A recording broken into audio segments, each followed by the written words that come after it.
on this episode of Inside the Epicenter.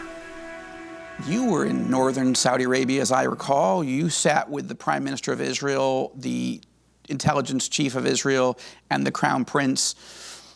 I get that you can't tell us much, but is there anything you can tell us?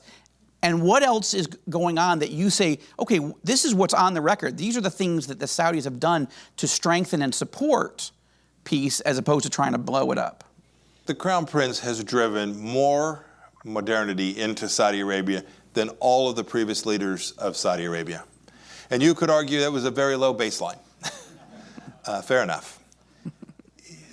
There's always a challenge of rate of change anywhere. How much change can one nation or one community absorb?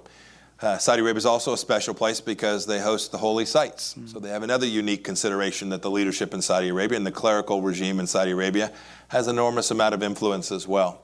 So the capacity for a leader, a young leader like Mohammed bin Salman, I think he had his 35th birthday this past week.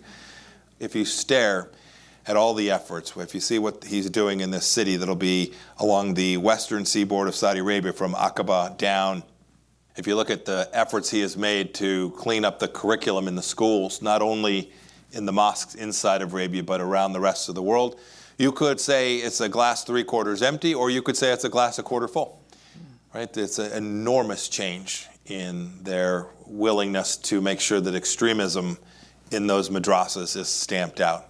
To hear this full episode of Inside the Epicenter with Joel C. Rosenberg, look us up on YouTube, Apple Podcasts, Spotify, or wherever you get your podcasts.